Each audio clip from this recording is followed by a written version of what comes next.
Hi guys, मैं हूं निखिल और आप देख रहे हैं बस्टी टेक। गाइज आज यहाँ पे इस वीडियो में मैं एक प्रोजेक्ट आप लोगों के लिए लेकर आया हूं जिसमें हम विजुअल बेसिक प्रोग्रामिंग लैंग्वेज की हेल्प से एक एप्लीकेशन यहाँ पे क्रिएट करेंगे जिसका काम होगा एक नॉर्मल टेक्स्ट को, एक नॉर्मल स्ट्रिंग को एक SHA-256 हैश कोड में कन्वर्ट कर देना।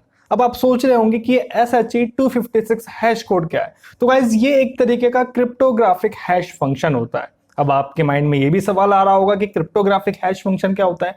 तो गाइस इस प्रोजेक्ट को शुरू करने से पहले कुछ ये बेसिक चीजें समझ लेते हैं जो कि बहुत जरूरी है आपको इस तरीके की एप्लीकेशन क्रिएट करने के लिए। तो यहाँ पे बेसिकली मैंने तीन तरह की टर्म का यहाँ पे जिक्र किया अभी। सबसे पहले हैशिंग की बात करते हैं। हैशिंग क्या होता है? तो गाइस हैशिंग एक यहाँ पे एक नॉर्मल वर्ड की तरह हम यहाँ पे यूज ले रहे हैं। हैशिंग एक वर्ड है, इंग्लिश वर्ड, जिसका अगर हम रियल मीनिंग देखें तो उसका मतलब होता है चॉप कर देना, किसी चीज को चॉप कर देना। अब यहाँ पे क्या चीज है भाई? यहाँ पे तो हमारे पास डेटा ही है, डेटा को हम चॉप करना है। जैसे सपोज ये डेटा है तो इसको इस तरीके से बराबर पार्टों में चॉप कर दिया जाता है। ठीक है, जिस तरीके से सब्जी को चॉप किया जाता है ऐसे ही यहाँ पे डेटा को चॉप किया जाता है। अब डेटा को चॉप करने का फायदा क्या होगा ये तो चलिए अभी आपको पता लग ही जाएगा, लेकिन एक टर्म और मैंने यहाँ पे यूज लिया था SHA-256। ये क्या चीज होती है? मैंने आपको बताया था ये होता है क्रिप्टोग्राफिक हैश फंक्शन। अगर SHA की बात करें तो यहाँ पे SHA की फुल फॉर्म होती है सिक्योर हैश एल्गोरिथम। इसकी फुल फॉर्म होती है जो 256 यहाँ पे देख रहे हैं, ये इसका साइज है, यानी कि जो भी हम टेक्स्ट या स्ट्रिंग कन्वर्ट करेंगे वो एक फिक्स साइज में यहाँ पे कन्वर्ट होगा जिसका साइज होगा 256 बिट। ठीक है, अब बात आती है कि क्रिप्टोग्राफिक हैश फंक्शन क्या है, क्योंकि हमने बताया आपको SHA-256 एक क्रिप्टोग्राफिक हैश फंक्शन है। तो गाइस क्रिप्टोग्राफिक हैश फंक्शन एक ऐसा मैथमेटिकल एल्गोरिदम टेक्निक है जिसकी मदद से क्या होता है, एक किसी भी साइज के डेटा को मैप किया जाता है, किसी भी साइज के डेटा को मैप करके एक फिक्स्ड साइज में कन्वर्ट कर दिया जाता है। यानी कि जैसे सपोज यहाँ पे कोई भी टेक्स्ट मैंने लिखा XYZ, यहाँ पे कोई भी टेक्स्ट है तो यहाँ पे 256 बिट के साइज में यहाँ पे ये जो मैं आपको SHA-256 हैश फंक्शन बता रहा हूं तो ये 256 बिट के साइज में उस टेक्स्ट को कन्वर्ट कर देगा। ठीक है, इस तरीके से काफी सारे फंक्शन होते हैं जो अलग अलग जगह पे अलग अलग कंपनीज यूज लेती हैं। SHA-1 हो गया, SHA-2 हो गया, SHA-3 हो गया, 256 हो गया, MD5 हो गया, ऐसे काफी सारे हैश फंक्शन यहाँ पे यूज लिए जाते हैं अलग अलग सिक्योरिटी लेवल पे जहां पे इनका यूज होता है। अभी कुछ टाइम पहले मैं सिक्योर कम्युनिकेशन टेक्निक के बारे में पढ़ रहा था, तभी मेरे माइंड में इस तक हुआ कि आप लोग के लिए प्रोजेक्ट लेके आऊंगा जिससे आपकी काफी सारी चीजें यहाँ पे क्लियर हो जाएगी। अब ये चीजें काम कहां पर आती है? ठीक है, आप कोई मैसेज सेंड करते हैं किसी यूजर को तो आपका जो मैसेज, जैसे अगर आपने लिख के भेजा हाय निखिल, तो सामने वाले के पास भले ही वो हाय निखिल लिख के जा रहा है लेकिन जो डेटाबेस में स्टोर हो रहा है वो हैश वैल्यू में डेटा स्टोर होता है। आपका आपके मैसेज की हैश वैल्यू वहां पे स्टोर होती है जिसको वापस से डिक्रिप्ट करके सामने भेजी जाती है। ठीक है, इसी तरीके से आपके पास कोई ओटीपी आता है, सपोज 2348 आपके पास एक ओटीपी आया, ठीक है, और आपने उसको एंटर करा तो डेटाबेस में जहां पर वो ऑथेंटिकेट कर रहा है वहां हैश वैल्यू में डेटा सेव है आपका और उससे ऑथेंटिकेट कर रहा है। ठीक है, अब हैश वैल्यू किस तरीके से प्रॉपर वर्क कर रही है एक बार वो और देख लीजिए, फिर हम प्रोजेक्ट की तरफ चलते हैं। तो यहां पर जैसे कि हम स्ट्रिंग टू SHA-256 एनकोडिंग की बात कर रहे हैं तो यहां पर हम क्या करते हैं, प्लेन टेक्स्ट का यूज लेते हैं। प्लेन टेक्स्ट जैसे कि सपोज यहां पे निखिल लिखा जा रहा है, ठीक है, निखिल को मैंने किसी को सेंड करा तो हैशिंग एल्गोरिदम के माध्यम से क्या होता है, वो उस निखिल को इस कोड में चेंज कर रही है। ठीक है, कुछ इस तरीके से कोड होगा, सिंबल, न्यूमेरिक और अल्फाबेट का मिक्सचर होगा, उस कोड में उसको चेंज कर दिया जाता है। उसका साइज डिपेंड करेगा कि हम कौन सी टेक्निक यूज ले रहे हैं, SHA-1 यूज ले रहे हैं या फिर 2 यूज ले रहे हैं, 3 यूज ले रहे हैं या फिर 256 ले रहे हैं या फिर कोई MD5 वगैरह ले रहे हैं, क्योंकि सबका साइज अलग अलग है आउटपुट का। ठीक है, अब एग्जाम्पल के तौर पर देखिए कि काम कैसे करता है। एग्जाम्पल के तौर पे मैं आपको बताऊं तो जैसे सपोज यहाँ पे इनपुट मैसेज है, क्योंकि यहाँ पे ये चीज जरूरी है समझना, हालांकि डिटेल में मैं आपको एक एक टॉपिक वाइज अलग अलग बताऊंगा अलग अलग वीडियो में, लेकिन यहाँ पे इस प्रोजेक्ट को शुरू करने से पहले ये चीज समझना जरूरी है। तो यहाँ पे एग्जाम्पल के तौर पे देखिए कि इनपुट है हमारा। ठीक है, जैसे सपोज आपका इनपुट है फॉक्स, मैसेज में आपने लिखा फॉक्स, तो क्रिप्टोग्राफिक हैश फंक्शन क्या कर रहा है, जैसे सपोज हम SHA-256 में कन्वर्ट करना सीखेंगे यहाँ पे आज, वो क्या कर रहा है, इस कोड में उस मैसेज को कन्वर्ट कर रहा है। अब इस कोड की जो लेंथ है वो 256 बिट की है। ठीक है, इस कोड में एक हेक्साडेसिमल कोड है, इसमें उसको कन्वर्ट कर रहा है। अब यही अगर मैं एक मैसेज, एक लंबी लाइन का मैसेज मैंने लिखा, the red fox jumps over the blue dog, इसका भी जो डेटा है वो क्रिप्टोग्राफिक हैश फंक्शन क्या कर रहा है, इस कोड में कन्वर्ट कर रहा है। अब दोनों का आप साइज देखेंगे ना तो लगभग बराबर सा लगेगा, ठीक है, क्योंकि साइज एक्चुअल में है भी बराबर सा, लेकिन कोड डिफरेंस है, वैल्यू में चेंज है, ठीक है, कोड यहां पे डिफरेंस है। तो यहां पे इसी तरीके से, यहां पे जैसे सपोज अब तीसरी लाइन पढ़ी, द रेड फॉक्स जंप्स ओयूर, यहाँ पे स्पेलिंग मिस्टेक हो गई है, OVER की जगह OUER हो गया, तो पूरा का पूरा यहाँ पे कोड ही चेंज हो गया। अब देखिए यहाँ पे ये अलग है, ये अलग है, इस तरीके से हर एक कैरेक्टर का कोड अपने आप में अलग होता है, इसलिए यहाँ पे आपका आउटपुट कोड भी अलग हो जाएगा, ठीक है। तो चलिए अब हम प्रोजेक्ट की तरफ चलते हैं, प्रोजेक्ट बनाते हैं, और भी चीजें आपकी प्रोजेक्ट बनाते बनाते क्लियर हो जाएगी, कुछ प्रोजेक्ट के आउटपुट को देख के क्लियर हो जाएगी, क्योंकि प्रोजेक्ट यहाँ पे मैं बनाऊंगा विजुअल बेसिक की हेल्प से, और फिर जो आउटपुट आएगा उसको मैं आपको डिक्रिप्ट करके ही बताऊंगा कुछ वेबसाइट की हेल्प से, जिससे कि आपकी सारी चीजें क्लियर हो जाएगी। ओके, तो यहाँ पे चलिए चलते हैं, विजुअल स्टूडियो ओपन कर लेते हैं, विजुअल स्टूडियो पे हम वर्क करेंगे, विजुअल स्टूडियो 2019 में यहाँ पे यूज ले रहा हूँ, आप कोई सा भी वर्जन यूज ले सकते हैं, प्रोसीजर यही रहेगा जो मैं आपको बता रहा हूँ। इंटरफेस से आप भली बात परिचित होंगे क्योंकि काफी सारे प्रोजेक्ट हमने पहले बनाए हुए हैं। तो यहाँ पे आपको क्रिएट न्यू प्रोजेक्ट पे क्लिक करना है, देन यहाँ पे आपको सेलेक्ट करना है विंडोज फॉर्म ऐप, ठीक है। तो यहाँ पे आप सर्च भी कर सकते हैं, क्योंकि मैंने रिसेंट यूज करा है इसलिए मेरे पास यहाँ पे आ रहा है विंडोज फॉर्म्स ऐप, यहाँ पे आप सर्च करेंगे, देन .NET फ्रेमवर्क वाला आप यहाँ पे सेलेक्ट करेंगे, देन नेक्स्ट कर देंगे। नेक्स्ट करने के बाद यहाँ पे आप अपने प्रोजेक्ट का नाम दीजिए, मैं SHA-256 हैश कोड का यहाँ पे प्रोजेक्ट यहाँ पे क्रिएट कर रहा हूँ, तो मैंने SHA-256 मैंने यहाँ पे लिख दिया। लोकेशन मैं यहाँ पे इसकी सेट कर देता हूँ डेस्कटॉप पे, और एक नया फोल्डर माई न्यू प्रोजेक्ट के नेम से मैं बना देता हूं, और इस फोल्डर को सिलेक्ट कर देता हूं, क्योंकि मैं चाहता हूं कि इस फोल्डर में ही मेरे सारी प्रोजेक्ट फाइल आ जाएं। क्रिएट पे क्लिक कर देता हूं। क्रिएट पे क्लिक करने से क्या होगा, जितनी भी नीडेड फाइल्स होंगी मेरे प्रोजेक्ट की वो यहाँ पे क्रिएट होना शुरू होगी, और मेरे प्रोजेक्ट का इंटरफेस यहाँ पे तैयार होगा। इंटरफेस तैयार होके आ गया है। आप विजुअल स्टूडियो अगर मेरे साथ पहले यूज कर चुके हैं तो आप सही से जानते होंगे कि कहाँ पे कौन कौन सी चीज अवेलेबल है। लेफ्ट साइड में टूल्स हैं, टेक्स्ट बॉक्स, बटन, लेबल्स वगैरह, बीच में फॉर्म है जिसपे आप डिजाइन करेंगे अपना software application, right hand side में इस फॉर्म पे जो भी टूल आप यूज लेते हैं उसकी प्रॉपर्टीज है, ठीक है। तो यहाँ पे चलिए मैं थोड़ा सा इसका जो फॉर्म है उसको थोड़ा सा रिसाइज कर लेता हूँ, इस तरीके से, थोड़ा सा बड़ा यहाँ पे नजर आ रहा है, इस तरीके से मैं इसको रिसाइज कर लेता हूँ, ठीक है। तो यानी कि आप पूरी तरीके से इसके साथ फ्लेक्सिबल फील कर सकते हैं, क्योंकि आप कम ज्यादा कर सकते हैं अपनी स्क्रीन साइज के अकॉर्डिंग।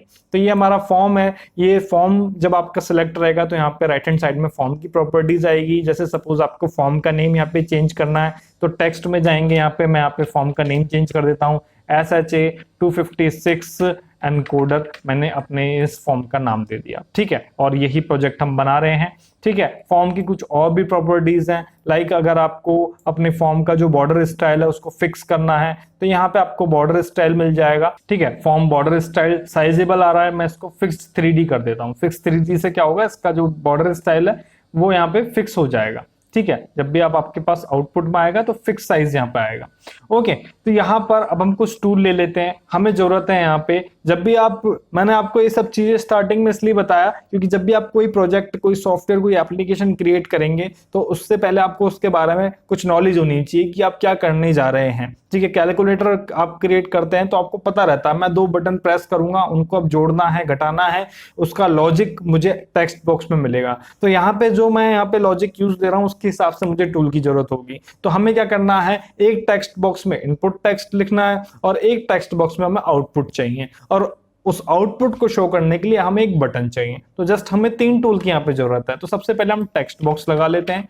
टेक्स्ट बॉक्स यहाँ पे मैंने सर्च में टाइप करा तो यहाँ पे टेक्स्ट बॉक्स आ गया। इस तरीके से मैं ड्रैग एंड ड्रॉप कर सकता हूँ, ठीक है। ये टेक्स्ट बॉक्स आ गया, ठीक है। लेबल वगैरह मैं यूज नहीं कर रहा हूँ कि हाँ भाई इसमें इनपुट टेक्स्ट डालना है आपको, इसमें आउटपुट टेक्स्ट डालना है, ये आप समझ जाएंगे और अपने फॉर्म को अपने अकॉर्डिंगली आप डिजाइन कर सकते हैं। तो मैंने यहाँ पे एक टेक्स्ट बॉक्स यहाँ पे डाल दिया, एक और टेक्स्ट बॉक्स में यहाँ पे एंटर करता हूँ जिसमें मैं आउटपुट लूंगा, ठीक है। और यहाँ पे बीच में एक बटन टाइप कर देता हूँ, ठीक है। बटन मैंने यहाँ पे एंटर कर दिया यहाँ पे और बीच में एक बटन आ गया। तो जस्ट इतना सा मैं यहाँ पे इंटरफेस रखूंगा अपने इस प्रोजेक्ट का, ओके। और इस बटन का टेक्स्ट में चेंज कर दूंगा। फॉर्म का साइज में कुछ इतना कर देता हूं क्योंकि अब मुझे इतने ही इंटरफेस की जरूरत है।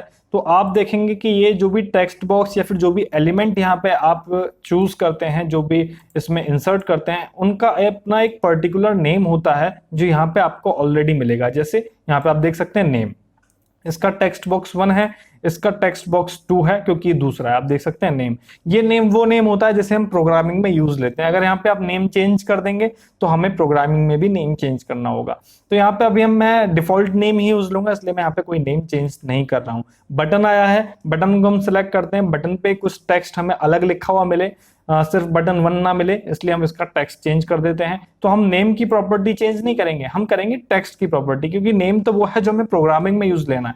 तो हम टेक्स्ट में जाएंगे, यहाँ पे आपको मिलेगा टेक्स्ट, आप टेक्स्ट पे जाएंगे और यहाँ पे बटन 1 को आपने सिलेक्ट किया, मैं यहाँ पे लिखता हूँ SHA 256 एनकोड। ठीक है, ये मैंने लिख दिया। ठीक है, इससे क्या होगा, जैसे ही मैं इस बटन पे क्लिक करूंगा तो जो इसमें इस टेक्स्ट बॉक्स में टेक्स्ट लिखा होगा वो इस टेक्स्ट बॉक्स में कन्वर्ट होके आ जाएगा। कैसे आएगा, उसके लिए हमें पता है कि हम किस पे क्लिक करेंगे और कैसे हमारे पास आउटपुट आएगा। तो हमें पता है हम बटन पे क्लिक करेंगे तो जो भी इवेंट हो रहा है वो बटन पे हो रहा है, इसलिए हम बटन पे डबल क्लिक करके बटन में चलते हैं और प्रोग्रामिंग अपनी शुरू करते हैं। अब आप देख सकते हैं यहाँ पे जो कोड विंडो है वो हमारी ओपन हो गई है और इसी कोड विंडो में हमें इस कोडिंग को, इस प्रोग्रामिंग को लिखना है, जो लॉजिक्स हैं वो लगाने हैं अपने एलिमेंट की नेमिंग को यूज करते हुए। तो आप देख सकते हैं सबसे ऊपर यहाँ पे लिखा रहा है प्राइवेट सब बटन 1 अंडरस्कोर क्लिक, यानी कि बटन पे जब आप क्लिक करेंगे, ये जो आप क्लिक देख रहे हैं ये इस बटन का इवेंट है, क्लिक इवेंट है। तो बटन पे क्लिक करने के बाद ही सभी चीजें प्रोसेस होगी, और वो कैसे प्रोसेस होगी चलिए मैं बताता हूं आपको। ठीक है, तो यहाँ पे सबसे पहले हम कुछ वेरिएबल डिफाइन कर देते हैं जिन पर बेस्ड हम आगे वर्क करेंगे। तो डिम टेक्स्ट 1, जो हमारा टेक्स्ट बॉक्स 1 है, मैं चाहता हूं उसको मैं जहां पर भी नाम यूज लूं उसका टेक्स्ट 1 यूज लूं, टेक्स्ट बॉक्स 1 डॉट टेक्स्ट करके ना लूं। तो मैं अभी यहां पर इसका वेरिएबल डिफाइन कर देता हूं टेक्स्ट 1। कैसे, टेक्स्ट बॉक्स 1 डॉट टेक्स्ट। ठीक है, ये मैंने यहाँ पे एक वेरिएबल डिफाइन कर दिया, dim text1 is equal to this. ठीक है, देन इसके बाद हम यहाँ पे SHA 256 का यहाँ पर एनकोडिंग करने वाले हैं। तो हमें एक क्रिप्टोग्राफिक सर्विस प्रोवाइडर की नीड होगी। तो मैं यहाँ पे उस सर्विस प्रोवाइडर के लिए एक वेरिएबल यहाँ पे डिफाइन कर रहा हूँ, dim SHA as new space system dot. ठीक है, आपके पास ऑटोमेटिकली आता जाएगा, लाइब्रेरीज में से ऑटोमेटिकली आता जाएगा, system dot security dot cryptography dot SHA 256। Then यहां पर आपके पास आएगा क्रिप्टो सर्विस प्रोवाइडर, ये आपको सेलेक्ट करना है, ये आपका SHA वेरिएबल हो गया। देन नेक्स्ट चलेंगे डिम बाइट्स, ठीक है, एज बाइट। हमें जो टेक्स्ट बॉक्स 1 में जो भी हम स्ट्रिंग लिखेंगे उसको हमें कन्वर्ट करना है हैश कोड में। ठीक है, तो हमें कैलकुलेट करना है, कंप्यूट करना है हैश कोड अपने उस टेक्स्ट से, और जो नॉर्मल टेक्स्ट है उसका साइज को हमें ASCII कोड में कन्वर्ट करना है। तो वो हम कैसे करेंगे, उसके लिए मैंने यहाँ पे बाइट्स का एक वेरिएबल यहाँ पे डिफाइन करा और कंप्यूट करते हैं हैश कोड से। बाइट इज इक्वल टू, ठीक है, किससे लेंगे, SHA से लेंगे। क्या करेंगे, कंप्यूट हैश करेंगे। कंप्यूट हैश कहां से करेंगे, system dot text dot encoding, ठीक है, डॉट ASCII। ठीक है, ASCII क्यों ले रहे हैं यहाँ पे, मोस्टली जो भी हम यहाँ पे हैश कोड में आउटपुट लेते हैं वो ASCII कोड में लेते हैं, क्योंकि ASCII कोड कॉम्बिनेशन होता है अल्फाबेट्स का, चाहे वो लोअर केस हो अपर केस हो, प्लस नंबर्स का प्लस सिंबल्स का, इसलिए सबसे ज्यादा स्ट्रॉन्ग आउटपुट ASCII में हमको मिलता है। अगर हम यूनिकोड लेते हैं तो आप इसमें अलग अलग लैंग्वेज आप इसमें यूज ले सकते हैं, अरेबिक हो गई, उर्दू हो गई, इंग्लिश हो गई, हिंदी हो गई, तो वो सभी चीजों को यूनिकोड में काउंट करेगा। तो यहाँ पे अलग अलग फॉर्मेट होते हैं आपके पास, इसलिए हम यहाँ पे ASCII ले रहे हैं। ठीक है, आप यूनिकोड भी ले सकते हैं, लेकिन यहाँ पे एनक्रिप्ट और डिक्रिप्ट यहाँ पे बेसिक तौर पे जो किया जाता है वो ASCII को रख कर किया जाता है। तो ASCII या फिर ASCII, जो भी इसका प्रोनाउंसिएशन आप करते हैं वो आप कर सकते हैं, ASCII। इसके बाद डॉट गेट बाइट्स ब्रैकेट में कहां से लेना है, टेक्स्ट 1 से लेना है। टेक्स्ट 1 आप जानते ही हैं कौन सा है, टेक्स्ट 1 आपका ये टेक्स्ट 1 है, यानी कि टेक्स्ट बॉक्स 1 की वैल्यू है। ठीक है, वहां से हमें लेना है। ठीक है, ब्रैकेट ऑटोमेटिकली क्लोज हो गया, आगे चलते हैं। ठीक है, देन इसके बाद डिम एस एज स्ट्रिंग हम यहाँ पे डिफाइन कर देते हैं, जिसकी वैल्यू हम ब्लैंक स्ट्रिंग से रख देते हैं। इससे क्या है, एरर नहीं आता है, नहीं तो अक्सर आपके पास एक एरर आपको देखने को मिलता है कि आपने वेरिएबल डिफाइन नहीं किया, उससे पहले उसका यूज लिया। तो जो पुराने इंटरफेस थे उनमें सिंटैक्स में इस तरीके का एरर नहीं आता था, लेकिन हम यहाँ पे इस तरीके से इसको लिख देते हैं तो एरर नहीं आता है। इजीली बिल्ड हो जाता है आपका एप्लीकेशन। ठीक है, तो dim as string is equal to blank string हमने यहाँ पे ले ली। यहाँ पे अब हम एक लूप का यूज लेंगे। अब हमारा क्या है कि हमने जो टेक्स्ट बॉक्स में लिखा उससे हम आउटपुट में क्रिप्टोग्राफिक फंक्शन का यूज करके SHA 256 में तो कन्वर्ट करवा रहे हैं, लेकिन उस टेक्स्ट की भी अपनी लेंथ है प्लस SHA 256 की भी अपनी एक फिक्स्ड लेंथ है कि 256 तक का ही वो जो डेटा है 256 तक के बिट साइज में ही उसको कन्वर्ट करेगा। ठीक है, तो यहां पर पर्टिकुलर एक लूप हम चलाएंगे जो हर एक टेक्स्ट को, हर एक साइज को उसमें डिवाइड करके उस रीच तक पहुंचाएगा जितना बड़ा आपका टेक्स्ट है। कैसे, आप देखिए, फॉर ईच, ठीक है, फॉर ईच आई यहां पर हम ले रहे हैं जो टेक्स्ट हम टेक्स्ट बॉक्स में लिख रहे हैं एज बाइट इन बाइट्स। ठीक है, यानी कि फॉर ईच आई, बाइट्स क्या है जो हम टेक्स्ट बॉक्स 1 में एंटर करवा रहे हैं। फॉर ईच बाइट्स में से हम एक बाइट ले रहे हैं जिसका वैल्यू है आई। ठीक है, तो S space n% equal to, ठीक है, n% इक्वल टू एक ऑपरेटर है, विजुअल बेसिक ऑपरेटर, कई लैंग्वेज में आपको देखने को मिलेगा, जिसका काम होता है एक चेन या फिर एक सीरीज क्रिएट करना। तो यहां पर हम जो हमारा टेक्स्ट है उसमें से हम चीजें तोड़ रहे हैं और उसको SHA 256 में कन्वर्ट करा रहे हैं और उसकी एक सीरीज हम यहाँ पे क्रिएट करेंगे। ठीक है, तो यहाँ पे जो स्ट्रिंग है इसकी हम एक सीरीज क्रिएट करेंगे और वो सीरीज कैसे होगी, आई के मल्टीपल में होगी, आई डॉट टू स्ट्रिंग, और किस फॉर्मेट में होगी, फॉर्मेट डिफाइन करने के लिए हम यहाँ पे लेंगे स्मॉल x2। ठीक है, स्मॉल x2, क्योंकि जो भी आउटपुट हमें मिलेगा वो स्मॉल लेटर्स में मिलेगा। अगर आप यहाँ पे कैपिटल X2 कर देंगे तो वो कैपिटल लेटर में मिलेगा। तो ये एक हेक्साडेसिमल फॉर्मेट जो आपको मिलेगा उसका फॉर्मेट यहाँ पे डिफाइन कर रहा है x2। ठीक है, स्ट्रिंग का। ओके, देन नेक्स्ट यहाँ पे आपके साथ आ ही जाता है फॉर लूप में, और नेक्स्ट के बाद जो कंडीशन होगी वो क्या होगी कि आपका जो टेक्स्ट बॉक्स 2 का जो टेक्स्ट है वो आपको शो क्या करेगा, s की वैल्यू शो करेगा। ठीक है, जो s में जो चीज आ रही है वो यहाँ पे आपको शो करेगा। तो जस्ट आपकी इतनी प्रोग्रामिंग है, और इतनी प्रोग्रामिंग से ही आपके पास टेक्स्ट बॉक्स 2 में जो कोड आएगा वो हैश कोड होगा। चलिए देखते हैं किस तरीके से। प्रोग्रामिंग कंप्लीट होने के बाद हम अपने प्रोग्राम को यहाँ पे रन कर लेते हैं। स्टार्ट बटन यहाँ पे आपको मिलता है प्रोग्राम को रन करने के लिए, या फिर आप इसको डिबग भी बोल सकते हैं। स्टार्ट करते हैं। स्टार्ट करने के बाद यहाँ पे हमारा प्रोग्राम रन होना स्टार्ट होता है, बिल्ड हो रहा है। अगर कोई दिक्कत नहीं होगी प्रोग्रामिंग में तो अभी हमारे पास यहाँ पे आउटपुट आ जाएगा। देख लेते हैं कोई दिक्कत है नहीं है, या फिर हमारा फॉर्म यहाँ पे रन होता है।